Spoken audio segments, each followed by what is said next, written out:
Hello, listeners, and welcome back to another enriching episode of Scholar Chit Chats. I'm Chidima. I'm OJ. If you've been following us, you know that every other Saturday we take you on an interesting journey to discuss, and we discuss things that are relevant for prospective graduate school applicants or students, and also scholarship applicants. So today we'll be talking about the digital realm, and we'll be exploring how social media can be used by prospective international students to gain information about graduate school and scholarships. Social media platforms have transformed the way we connect. We reach out to people, we gather information, build relationships. From Facebook and Twitter, name it, LinkedIn, Instagram. There's just a wealth of resources at our fingertips, and that's very, very interesting. Yeah, honestly, it's like very, very interesting. I think would be kind of stupid actually not to leverage the information and the power of social media. So I would say we should start from the very basics. How would you suggest? So how does social media tie into the lives of prospective international students that would want to get information about opportunities for graduate school and scholarship?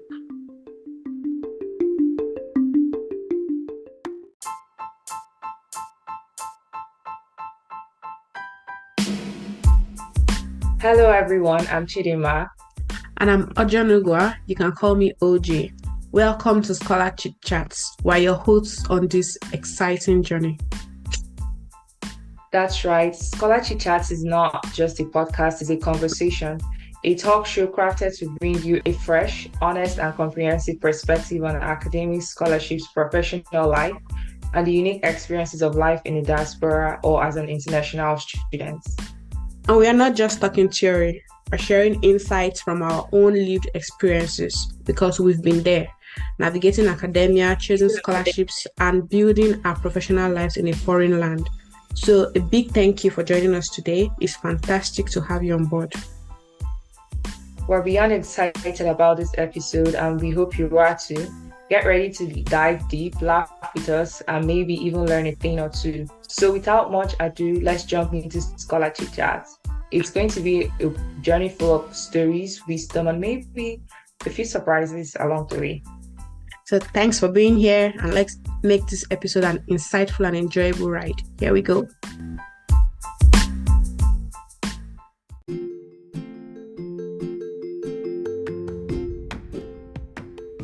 Yeah, OJ, that's very fantastic. And, I think generally with everything, people would say what you know, or you are what you know, or what you know is really crucial. So I think information is important. And one of the major ways to get information is by building relationships and exposing yourself.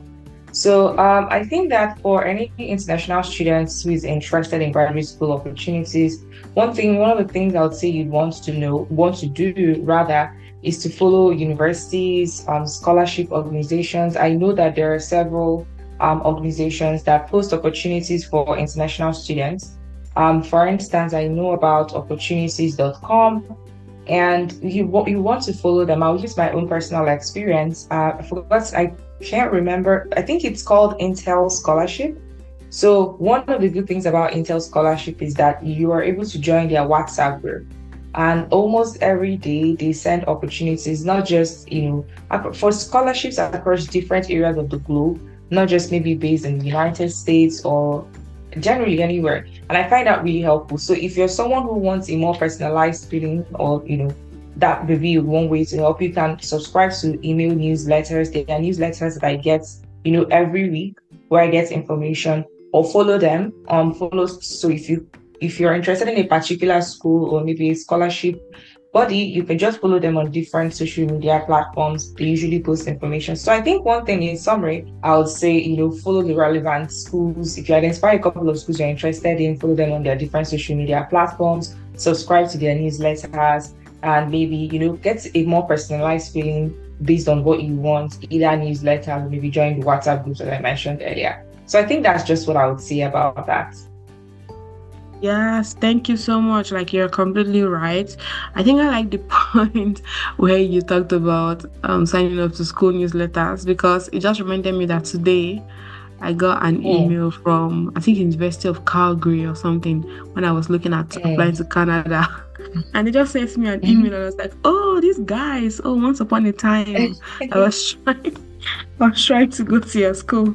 So definitely follow newsletters and you will get information directly from the schools to your um inbox. And yes. Mm, And then there's also following, as you said very rightly, is it following like organizations sort of when you talked about like scholarship.org or stuff, there are people like that, there are organizations like that that are committed to sharing the right information. I think for me, I followed. There was one that was like really specific for infectious diseases. I think it was, and for mm, PhDs as well. So I think it was mm, IDD.jobs or something. Can't remember. On Twitter, I mm, followed them and they always posted PhD openings or postdoc openings that related to infectious diseases. So that was even like very, very specifically an organization that did stuff related to my field. So there are always stuff like that. And you've mm, also already mm, started to talk about like joining relevant groups and communities. And I think that for me, I feel like that for me is one of the most important keys. I normally tell people when I start talking to them, if they ask me questions about applying for scholarships, I tell them that you don't want to do this alone. First of all, because you are not even mhm, alone.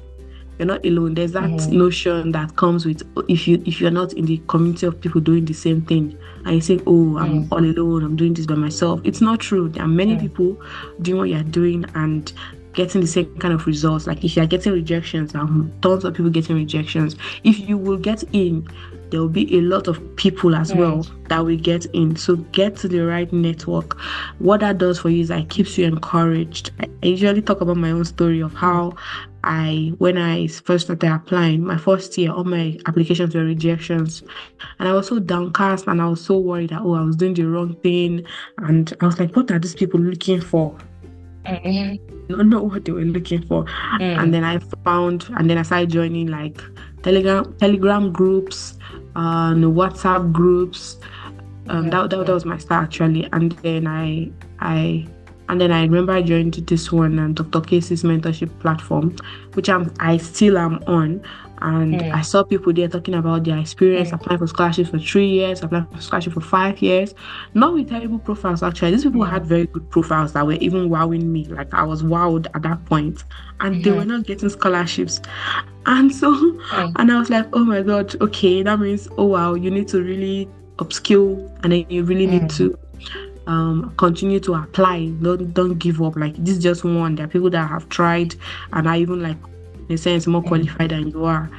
And so that's one thing that joining groups does for you. So again, I said Telegram, I've said WhatsApp, but there are also groups on LinkedIn and Facebook as well that have that mhm, where you can meet fellow people, fellow students who are applying, and also some people who have gone ahead and gotten scholarships themselves or got into graduate school themselves, and they can answer your questions, they can advise you, and you can learn from each other, which is very, very, very, very important.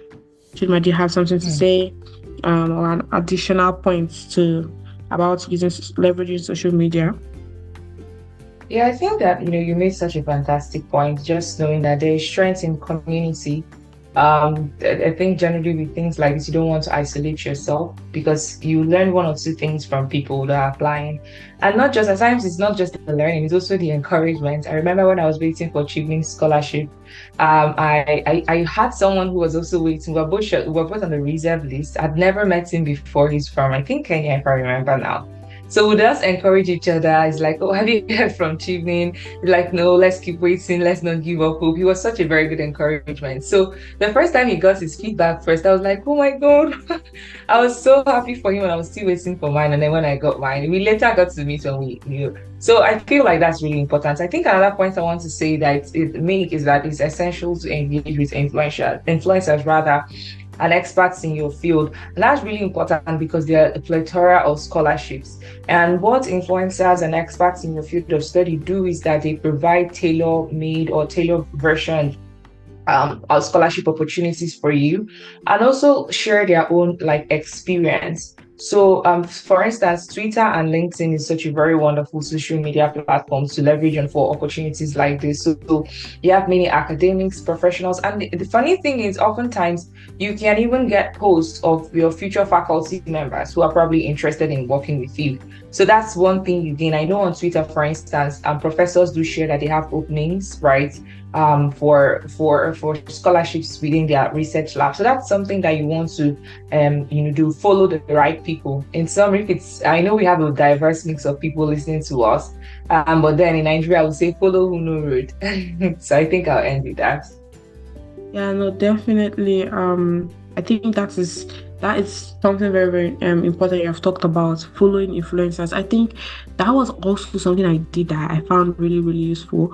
Following people who were always talking about graduate school and scholarships on Twitter, especially. There was a time when when I opened my Twitter, it was always just going to be one opening after the other from different people, because I had just like followed a community of people who were just influencing, let's say in that sense, influencing for graduate school and scholarships, and we're doing most of these things for free. So that was just what most of my feed was about, and I think even LinkedIn as well. So you want to do that, and I like how you mentioned experts in your field, which is something, because at the point in time, I remember quite early on in my quest for graduate school, I was always getting generalized information. Like you get general, which is not bad, like very, very good. It's a good starting point. But at the point I started craving like more specialized. I want more information on infectious diseases. I want more information on antimicrobial resistance, things I know that I'm particularly interested in. I want more information on microbiology. I remember, and truly, when I think about my journey, I've been helped by different communities. And then I remember like there's this doctor that I'm in Canada. I think he's still in Canada, and he still does this. I think he has his own stuff. He has Scholarship Cafe, I think, where he still gives advice on scholarships and stuff. And that time he was doing like a promo on CV review. And I remember always thinking, oh, I wanted my CV reviewed by a microbiologist. Fortunately, I stumbled on his post, and he's a microbiologist that had already completed a PhD, and he was in Canada, and he was saying he was going to be giving out free CV reviews to maybe the first 50 people to send their CV or something. And I sent my CV, and he actually replied. He sent me an email, sent me a sample, he gave me tips, and I still use his CV template up till now, actually, because I tweaked my CV using the one I got from him. And then I use that for my application, and now I just update it, but it's still the same templates as what I got from him then that I use now. So following experts in your field of study, because for me, one thing they did was that it made me very confident in my CV. I was like, oh, this guy already has a PhD in microbiology, and he has given me tips based on what I know. So I know that whoever else is looking at my CV that's an expert will be like, whatever they see there is what should be there. And I'm highlighting the relevant things for my field of study. So very, very practical stuff like that.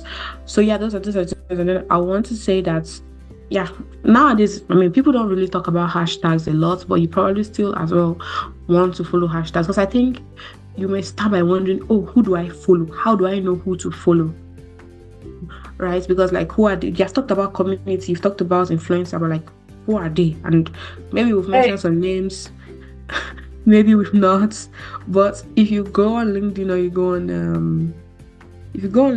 you go on Twitter and you type like scholarships, you'll see people that have like scholarships, that do scholarship content. You would see their names pop up, and then you'll be able to start following them.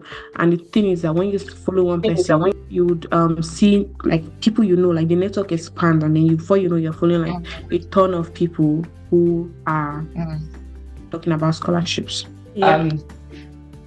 Hashtags like, hashtag grad school, hashtag scholarship, hashtag international students are a great place to start. I mean, I think that people oftentimes criticize how, for instance, when you go on Facebook, you watch a little video and then all of a sudden they are giving you like suggestive ideas. I think it really works really well for grad school, because by the time you start following one person who is probably who does a lot of content on grad school, grad school content rather, you're going to see much more people that do the same, and it's just good to follow them. So it can lead you to discussions, events and opportunities that you may not have otherwise found by just following certain scholarship bodies. And that's the thing about the internet, like it's a global world. So think of having the world at the palm of your hands. I know that growing up is something that people like, oh, I have the world I wish I had the world at the palm of my hands. Well, you do. Literally every single day you do. So you're the one that makes the most of it. You decide where you want to travel, right? So you can't be here and then you're assessing opportunities all over the world. Depends on how you're able to leverage on that.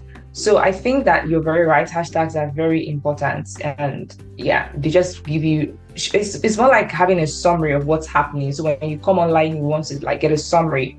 Hashtags are a good place to start with. Yeah, thank you so much, Chidima, for leveraging that, and I hope that everybody that's listening finds it really useful and knows, at least finds this information as places to start, able to use them to start actually leveraging social media for information on grad school.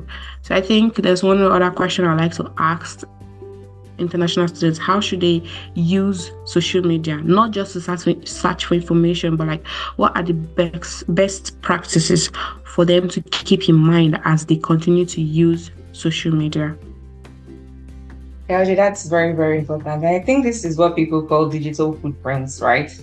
And you want your footprints to be very good, so you want to maintain a respectful and professional online presence. I know, for instance, on Twitter, I don't just like any post, even if I find it funny, right? Particularly if you're very competent with, for instance, Nigerian Twitter, where you know that people are ready to give you push for push, you may see something, but I try to maintain a very respectful and professional online presence that reflects my true values, right? My perspective, particularly my professional perspective about things, right? Because, there are experiences where, I've had a personal experience, not necessarily with admission, but then with a job opportunity where literally a few minutes before my interview, I saw that the, I think, was it a HR personnel, had viewed me or checked me out on LinkedIn, right? And some of these admission committees do have often do that. So I'll say it's very important for you to maintain a professional, respectful online presence. Think of your social media platforms as your storyboard. So what do you want to be attached to your storyboard, right? And when people come to a particular storyboard, they're able to make some assumptions about the artist, make some assumptions of, the thought process of the artist. So I've been to an art gallery before, and it's interesting how each picture you get to see, or it kind of gives you a feeling of the kind of artist the person is. Is this an artist that is more intentional or more in touch rather with their emotions compared to another person? So that's how your social media online presence is. So for me personally, I try to share things that reflects, what I've done before in my field. If I attend a conference, if I say, for instance, publish a letter, or if I get to maybe speak. So I do that because that's my dashboard, and I want to be able to, share things like that. I think the good thing about that also is that you get people who may actually reach out to you, right? There are times I may have an opportunity and I just go online and then I put in a search box on LinkedIn, for instance, and then a couple of people's names come up. And why did they come up? Because they've been doing things in that area. So I think that is one way to actually, maintain that beautiful and awesome social media presence that you want, that gives very good digital presence for you, because it's actually part of the evaluation process. Yeah, you're so right, Chidima. You're really right. I feel like a lot of times people don't know that what they do on social media can have any impact on their real life, which is why sometimes people just do anyhow, you do anything on social media and then completely forget. But you want to, as you said, be professional, you want to be respectful, you want to be mindful of what you post and how you interact with others, because some people can be rude. I've seen instances of an instance of someone who are just being super confrontational and rude to someone, and then the person will do that. you are going to interview for this, and I'm the interviewer or something, or I'm on the board of that company or something, and that's it. The person has just lost it. So imagine speaking good to a friend of maybe your prospective peer unknowingly. Or if they check your profile when they're considering you, and then the first thing they see is a rude exchange between you and someone random. But I mean, nobody wants to work with a rude person. So people should be, I would say definitely you want to be respectful and professional online. And then another thing is sharing of information. I feel like sometimes people want to be popular. Sometimes people are doing things for clicks, especially now when you can get paid for impressions. People just say anything and do anything so that to get people's feedback or like people's engagement, exactly, to get to farm. They say they farm impressions, and but as a potential research student especially, you don't want to just be found sharing information that may not be true. So it's the response. I think it's a good practice. I've forgotten what they call them, but they're like good practices for information. I don't know if I think there's a more professional title for this. I can't remember. But one of the rules is that you have to fact check information. I don't know why I can't say that word well. You want to fact check information. You want to verify that it's true and it's from a credible source before you share it or before you act on it. Because it reminds me of all those WhatsApp messages that tend to be reposted a lot of times to tell you, in the AD so, there's a sunstroke coming up. And people will just keep sharing those information. Nobody knows. It's not the WHO. It's not any reputable source or credible source that have said this thing. But people keep sharing it. And so, if you truly want a future in research, you don't want people to open your LinkedIn and that's the first thing they see on it. Something that's definitely not true. So you want to prove yourself already on your social media. Yeah. So Chidma, is there any other important best practice to keep in mind or benefit of using social media? Yeah, I think networking is very important. I think oftentimes when people hear about networking, they don't really understand what networking means, right? So oftentimes people think networking just ends with, I follow this person, so she's part of my network. Well, what have you done about that, right? So networking doesn't just end by following people or, you say, no. So you want to build connections, right? You want to build connections and engage people. So it's not just enough that you follow people. It's much more important that you engage them, because engagement is key to networking. So I have someone who later transitioned to become a very good friend. And how that happened was he saw that I was attending the University of York. So he reached out to me this time around. He was still a prospective student. And then he reached out to me. He told me, oh, this is my interest. This is this. And I think one thing I want to say is it's also important how you network. Like people oftentimes just send you a message, like for instance on LinkedIn, like, hi. And then and it's hi, like, okay, hi, what? So I think it's just important you articulate your message, right? Like, hi, my name is this. This is what I want. This is who I am. This is where I'm going to. Very simple, direct, and short, so that someone knows how to best to respond to you. But if you just maybe reach out to someone on a professional platform, hi, how are you doing today?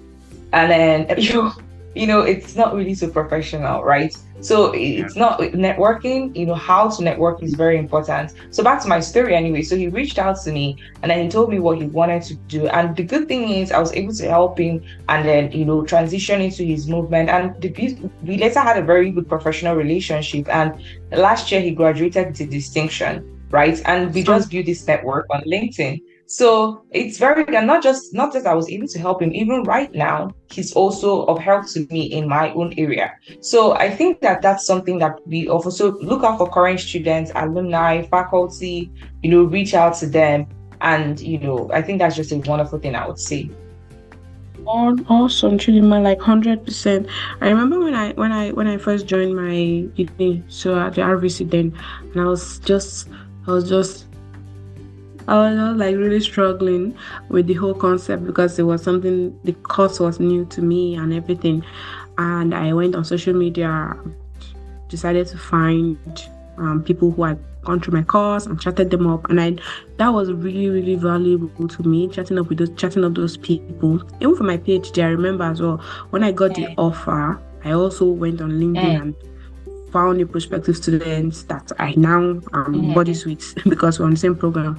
Chatted the guy up and he gave me a lot of information. So definitely network. And it's not just about networking with current students. You can also network with alumni. You can also network with faculty. If you have a good profile, you can even have recruiters reach out to you. But I remember I almost got a job when I finished my master's. A recruiter reached out to me. The only reason I didn't get that job was because my visa validity was coming to an end and I wasn't so sure I would renew it, so I had to tell them no. But I didn't apply for that job, and the person just like, oh, I saw you at this, I have this job, are you interested? And I was like, yes, of course. So social media is really, really powerful. It can take you to places. It can take you to places and you can get a lot of opportunities from there. So yeah, Chidima, I would say let's round up now. And I was wondering if you had any words of advice, final words of advice for the listeners. What is at least one thing they should leave here with? Yeah, I think that, for me, I would say engage. You have the world, that I said, in the palm of your hands, engage. And then I think one thing I would also say is keep going. One mantra, and then I would summarize, I gave myself was that, that was in relation to when I was looking for a job, but it's still the same thing. I told myself, you know what, looking for a job is a job, right? So applying for a scholarship is a job. So every morning I try to attend to my job. So every day I'll look out for opportunities. So I think that's just the last thing I would say, so I don't share. So if you feel like, oh, I'm not getting, just remember, looking for a scholarship is a job, and take it seriously as that.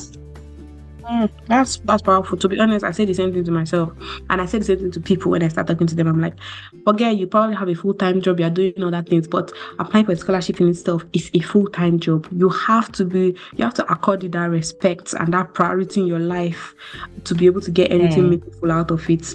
So yeah, regarding social media, I would say explore, connect. And I would say also, don't just be someone who has all this information, because I think in our age and time, like, there's information everywhere. It's possible to just I remember there was a time I would just open social media, and when I was like really in the peak of all the things, and because of all the opportunities that just being from, I would not even know where to start from. There would just be so much. So you want to define a strategy that you want to use to approach all these things, how to filter out, how to keep track of deadlines, how to be able to know that, oh, there are many, but not all of them are for you. So which one are you eligible for? Which one is in your field of interest, and all those kind of things. So as you keep exploring, make sure that you define a strategy that will help you to make the most of all the information that you are getting. So that's where I'll stop.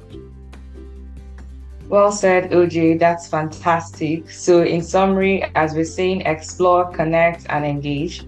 Thank you all for tuning into this enlightening episode of Scholar Chit Chats. You know that we got your back, right? So remember, with the right strategies, social media can be a valuable ally in your journey to graduate school. So till we see you next time. Bye.